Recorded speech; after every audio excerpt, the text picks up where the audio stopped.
నమస్తే, welcome to 9 TV Telangana news. ఎన్నికలకు ముందు ప్రజలకు ఇచ్చిన హామీ ప్రకారం అభివృద్ధి కార్యక్రమాలు చేపడుతున్నామని మెదక్ ఎమ్మెల్యే డాక్టర్ మైనంపల్లి రోహిత్ అన్నారు. మెదక్ జిల్లా రామాయంపేట మండలంలో పర్యటించిన ఎమ్మెల్యే మైనంపల్లి రోహిత్ పలు అభివృద్ధి కార్యక్రమాలకు శంకుస్థాపన చేశారు. దామర చెరువు గ్రామ మాజీ సర్పంచ్ శివప్రసాద్ రావు నేడు ఎమ్మెల్యే రోహిత్ రసంలో కాంగ్రెస్ పార్టీలో చేరారు. శివప్రసాద్ రావుకు కండువా కప్పి పార్టీలోకి ఆహ్వానించారు. ఈ సందర్భంగా ఏర్పాటు చేసిన సమావేశంలో ఎమ్మెల్యే మైనంపల్లి రోహిత్ మాట్లాడుతూ గతంలో 10 సంవత్సరాలు పాలించిన ఎమ్మెల్యే ఎన్నికల అప్పుడు మాత్రమే గ్రామాలకు వచ్చేదని, తాను మాత్రం గెలిచిన 100 రోజుల్లో గ్రామాలకు వచ్చి అభివృద్ధి కార్యక్రమాలు చేపడుతున్నానని అన్నారు. కాంగ్రెస్ ప్రభుత్వం ఇచ్చిన హామీ మేరకు 6 గ్యారంటీ పథకాలు అమలు చేస్తామని, రేపటి నుండి ఉచితంగా 200 యూనిట్ల విద్యుత్, 500 రూపాయలకు గ్యాస్ సిలిండర్ పంపిణీ చేస్తామని అన్నారు. ఈ కార్యక్రమంలో టీపీసీసీ రాష్ట్ర కార్యదర్శి చౌదరి సుప్రభాత్ రావు తదితరులు పాల్గొన్నారు.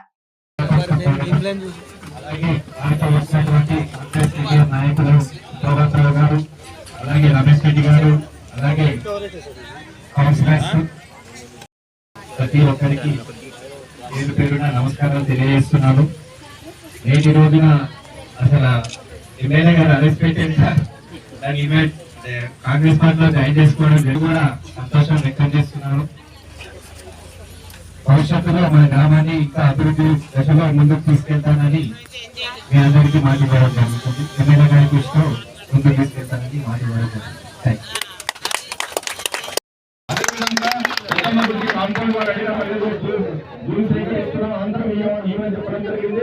అదేవిధంగా ఉదాహరణ సంఘం వాళ్ళు కమిటీలు అడగడం జరిగింది. దానికి కూడా ఎమ్మెల్యే గారు సానుకూలంగా స్పందించారు. ఖచ్చితంగా ఈ గ్రామంలో ఎన్ని కోట్ల నిధులైనా వెచ్చించి గ్రామాన్ని అభివృద్ధి తీసుకోలేదా తల్లి? తీసుకోలేదా? ఇచ్చిన వాళ్ళందరూ చేతులు లేపాల. దరఖాస్తు ఇచ్చినా ఎన్నికలలో తీసుకున్నారు సార్. అంటే ప్రతి ఒక్కరు కూడా ఇవాళ దరఖాస్తు ఇచ్చిన పరిస్థితి. ఇంతకు ముందు ఇట్లా మాట్లాడే పరిస్థితి ఉండేనా? ఎమ్మెల్యే తోటి ఇట్లా అనుబంధం ఉంటుండేనా? ఇట్లా ప్రేమానురాగం ఉంటుండేనా? ఇట్లా సంబంధం ఉంటుండేనా? ఉండకపోతుండే. కాబట్టి ఇప్పుడే కాదు తల్లి, మొన్నటిదాకా అంటే ఎన్నికల ముందు ఓట్ల కోసం వచ్చిండు అని చెప్పి అంటా ఉండే. ఇప్పుడైతే ఓట్లు లేవు కదా, గెలిచినాం కదా. ఇప్పుడైతే మీ అందరి ఆశీర్వాదంతో గెలిపించుకున్నారు కదా. ఇప్పుడు మాటలు చెప్పే అవసరం లేదు కదా. కాబట్టి నేను ఏమంటా ఉన్నా అంటే, మీరు బతుకున్నంత కాలం, నేను బతుకున్నంత కాలం మన సంబంధం, మన అనురాగాలు, మన ప్రేమానురాగాలు ఇట్లానే ఉండాలా? ప్రతి ఒక్కరి మీ ఇంట్లో ఒక కుటుంబ సభ్యుడిలాగా, ఒక అన్నలాగా, ఒక తమ్ముడిలాగా, ఒక కొడుకులాగా పనిచేస్తా.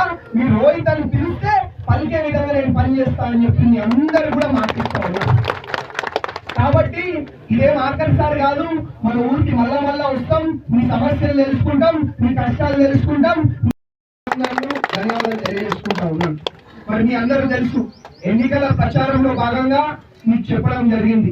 మీ ప్రతి కష్టంలో, మీ ప్రతి సమస్యలో పాలు పంచుకొని నా కష్టం లాగా మరి పరిష్కరించే విధంగా పనిచేస్తానని చెప్పి మీ అందరూ కూడా మాట ఇవ్వడం జరిగింది.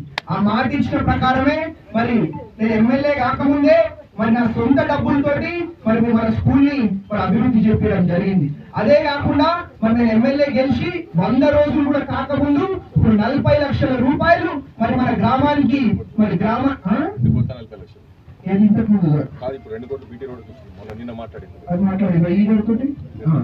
అయితే 2 కోట్ల రూపాయలు బీటీ రోడ్ కి, అది కాకుండా మళ్ళా 40 లక్షల రూపాయలు సీసీ రోడ్ కి, డ్రైనేజ్ కి, అదే విధంగా మన అది కాకుండా ఇంకొక 5 లక్షల రూపాయలు మన కంపౌండ్ వాల్, చర్చి కంపౌండ్ వాళ్ళకి ఇవ్వడం జరిగింది.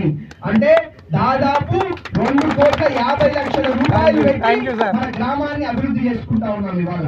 ఇంతకుముందు మరి మీకు తెలుసు, ఇంతకుముందు ఎమ్మెల్యే ఉన్నప్పుడు ఆ ఎమ్మెల్యే ఇన్స్టిట్యూట్ అప్పుడు ఎన్నికలప్పుడు కనిపిస్తే మళ్ళీ కనిపించేదా? ఎన్నికలప్పుడు కనిపిస్తే మళ్ళీ ఎన్నికల తర్వాత ఎప్పుడు కనిపించాలి, మళ్ళీ ఎన్నికలు వచ్చినప్పుడే కనిపించారు. కానీ మేము అదే ఇంటికి పోతే కూడా కలవని పరిస్థితి. అంటే ఇంతకు ముందు మన అధికారులు ఇన్స్టిట్యూట్, ఎమ్మెల్యేలు ఇన్స్టిట్యూట్, మంత్రులు ఇన్స్టిట్యూట్ తిరిగే పరిస్థితి ఉండేది. కానీ ఇవాళ మీకు మాట ఇచ్చిన ప్రకారం మొన్ననే మరి ప్రజాపాలన అని చెప్పి మీ ఊరికే ప్రభుత్వం వచ్చింది.